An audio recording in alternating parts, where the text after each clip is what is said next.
Well, I was born in San Antonio, Texas in 1944. In 1949, my family moved back to where my mother and father had come from, which was West Texas, and I lived for a while outside of Midland, Texas, on a farm that my dad was raised on. And I remember going up on the platform of the windmill, which I wasn't supposed to do, and looking at the infinity of the horizon in all directions, and being impressed by that. In fact, the sound of that windmill, too, is one of my earliest memories. And luckily in my family, there had been a great-grandmother, I never knew her, who painted on the ranch near Stanton, Texas. And so the idea of doing art, or maybe even being an artist, was acceptable somehow in my family. I'm talking about being 12 years old. But I still have my great-grandmother's paint box, which she got through Sears and Roebuck. Anyway, pretty early on, I knew that doing art, drawing and painting was something I could do on my own. And the McNay Art Institute had just opened in San Antonio. And I begged my sister to take me to it, and she did. And there was an exhibition of Orozco paintings, Jose Clemente Orozco. And I'll never forget standing in front of a large drawing that he had done. It was a drawing of a man floating in the air, and you're looking at the soles of his feet, actually. And as it goes up his torso, the perspective goes up his torso, his body turns into flames. And I remember standing in front of that drawing and saying, well, I want to be an artist. This is great. I want to be an artist. I went to the Pennsylvania Academy and then came back to Texas after a while, and got into my painting. I've always been a landscape painter. I really don't claim to be anything but an old-fashioned landscape painter. The road has just been a way for me to express the way I feel about the landscape. And one of the nicest things that was ever said to me, it's been 15, 20 years ago, I was having a show in Santa Fe. A person came up to me, a man, and he said, you know, I've lived in Santa Fe all my life, and I remember when they blasted out those hills to put in I-25. He said, I remember when they did that, and I thought they had ruined the place, just destroyed it. And you've shown me now that there's still beauty there. That was one of the nicest things that anyone's ever said to me, really, about my work.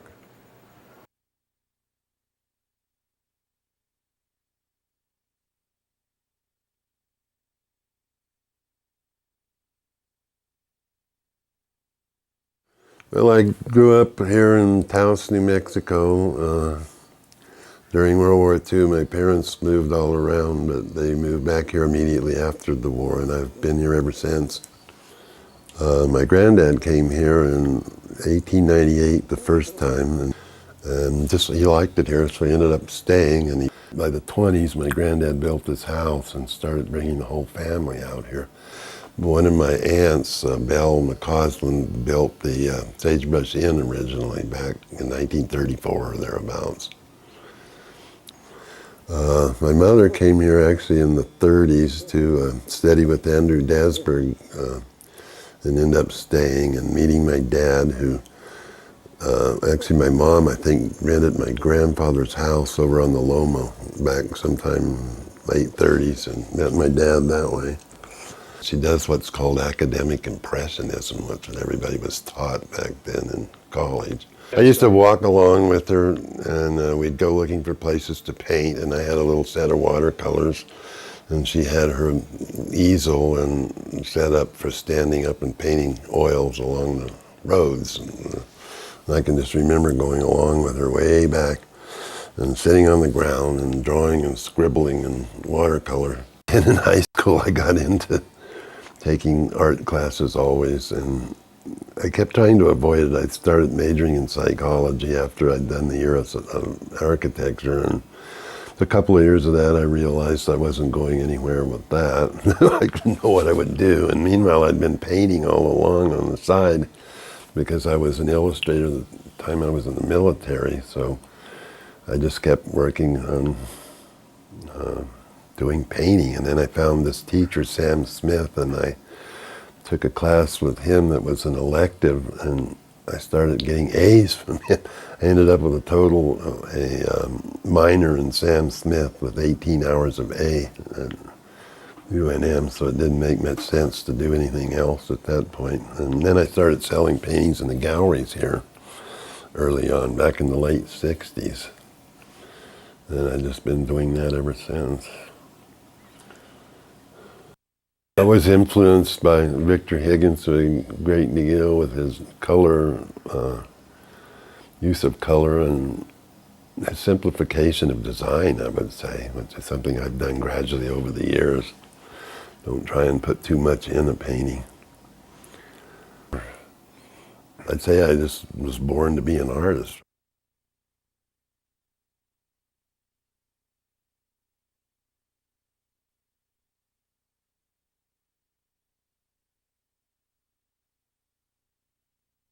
A good part of my early childhood was spent in a children's hospital in Brooklyn. And I had orthopedic problems, but being in and out of the hospital, spending a lot of time in bed, staring at the ceiling. You know, on one hand, it's maybe a strange childhood. I wasn't out playing baseball and doing the same things as the other kids. And I think when I look back now, that whole experience is actually something I embrace. And I was a terrible student in high school, and I'm reluctant to say this because I know there's people watching it who know I'm a professor at a college or at the University of Santa Fe. But there was one class that I never missed, and it was the art class, and there was a teacher there, and she always had a camera with her. And during the day of going to the museum and going to Central Park and walking around the streets, she would kind of circulate the camera between us. You know, we would all take pictures, and the next Saturday, she would always have a proof sheet of the pictures that we did the week before. As soon as I started looking at my pictures, my own photographs on those proof sheets, that I heard myself speaking in a way for the first time. My experience with her, if I'm unsure about whether it's how I became a photographer or not, I know it has a lot to do with why I'm a teacher. Yeah. When I started the Miami Beach photographs, after my grandmother passed away, my grandfather, which is kind of the New York way, you know, he moved to Florida, moved to Miami. I remember the first time seeing him in Miami, I see this figure coming toward me wearing, you know, like yellow pants, a striped shirt, white shoes. I was like, what? You know, and so right away it was like, there's something about this place that, you know, I have to pay attention to.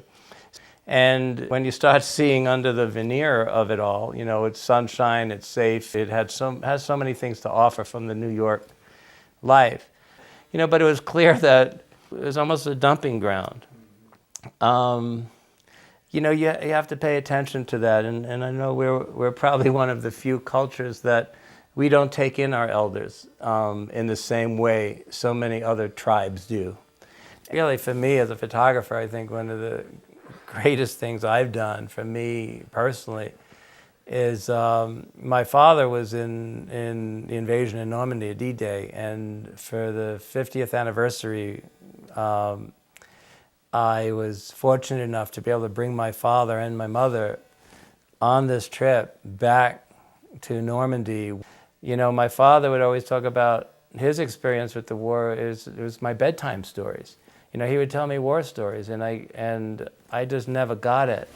You know, how could this be an important part of my father's life? To me, it was such this horror, you know, to actually finally understand, you know, my father's experience. It was through photography that all happened. Because I don't know that I ever would have had that opportunity to dialogue in that way with my father if it wasn't for my camera.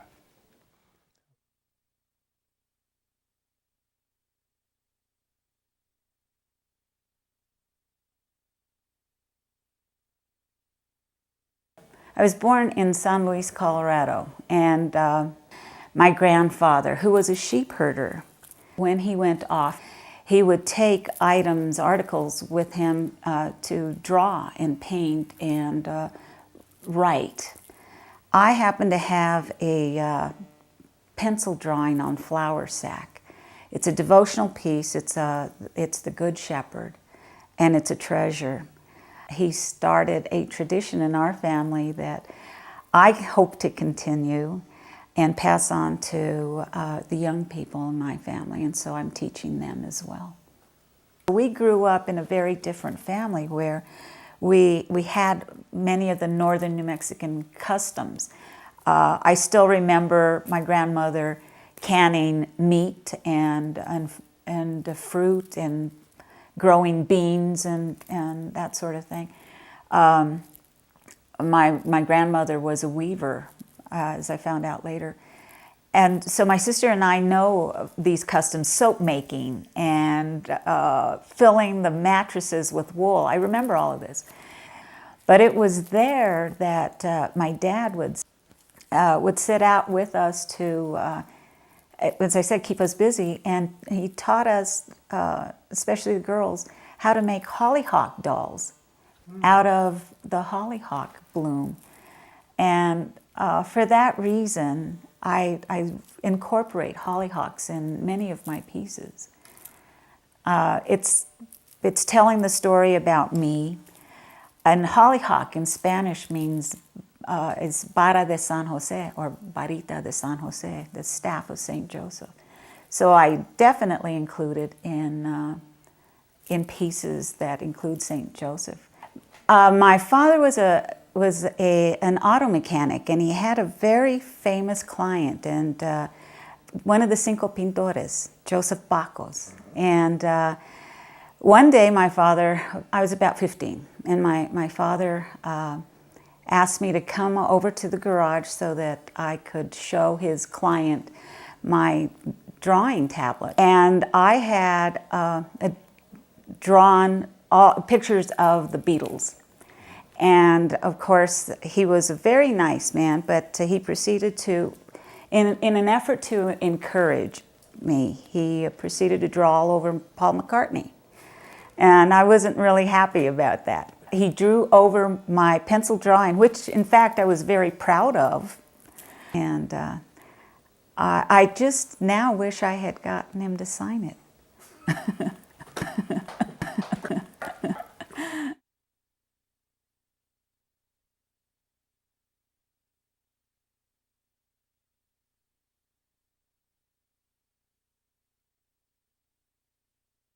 Yeah, I was born in Boston, Massachusetts, and I grew up in a town right next to Boston called Winthrop, right on the ocean. I was a very average student. I didn't know what I was. All I knew is I was different than anyone else. I had no exposure to art. And then one day, I was going to Northeastern University studying biology and organic chemistry. And I ran into this fellow who I grew up with. And I said, "What are you doing now? Are you a cartoonist like when we were kids?" And he said, "No, I'm a painter." I said, "A painter, huh? Let me see what you do." So he took me over to the Boston Museum School. This was in 1958. And I walk in and I see student work. It was the first time I saw paintings, really. And I said, "I can do this." He said, "How do you know?" I said, "I know." And I quit college that day and decided to become a painter. So I applied to the Boston Museum School, and I got in on a scholarship, a partial scholarship. You know, abstract expressionism was very big then, and I happened to have been the only abstract painter in the whole school. And I felt really like a foreigner there, so I quit. I moved to Crete, and I started all over again, and I started painting landscapes in Crete. And what's interesting is that these landscapes I was painting kind of foreshadowed what I'd end up doing when I moved to New Mexico. 20 years ago, I had this dream where I went to my mailbox, and there was an art magazine in the mailbox, and I left it there. And I suddenly woke up with this incredible sense of loss. I said, this dream's important, I know it. I had no idea what it meant. And 2 weeks later, it totally hit me. It's time to give up what you're known for. So, without any fear, I went for it, and I started painting abstractly again. And the work just started pouring out of me. It was incredible. My music situation. Well, in 1965, I masterminded putting a blues band together. And there weren't many blues bands back then. So the Hallucinations is off and running, and suddenly we're being booked with all these big stars. We did many gigs with Muddy Waters, backed up John Lee Hooker a lot. So we lasted for 3 years, and we were very popular in Boston. And I think it was in 68 or 69, I decided, I'm a painter, what am I doing this for, you know? And I was also teaching in this art school at the same time. So I broke the band up. But it's a great balance playing music to my painting, you know. There's something about music that's beyond everything, you know. I mean, I tell people I make paintings for my insanity, and I play music to feed my soul.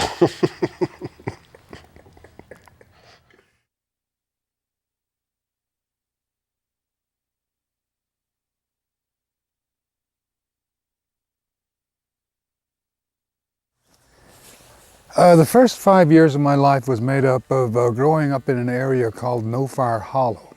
It's in northeastern Oklahoma between Tahlequah and Stillwell. Other than like infrequent trips into town made mainly by wagon, I had my first brush with the outside civilization as about a 5.5-year-old boy. When I went to school, it was my first brush with other Indians, as a matter of fact. A lot of kids there were from broken homes or, you know, they were orphans. But in any case, that was when I first learned English. Comes to mind at times in that we were encouraged to either go the academic route of education in the 11th and 12th grades, or we could pick a vocation. And my thinking at the time was that this vocation should serve me now at that particular point in time as well as in the future. So I picked dry cleaning. And 2 years I spent studying the craft of dry cleaning. And whenever I got out of school and went out on my own to live in Tulsa, my first job was in a dry cleaning shop. Well, that lasted 3 months. And I've never stepped back inside a dry cleaning shop to this day, except to deliver and pick up clothes, you know. So Uncle Sam activated me and put me in the regular army and was sent over to Vietnam. And I come away with the feeling that war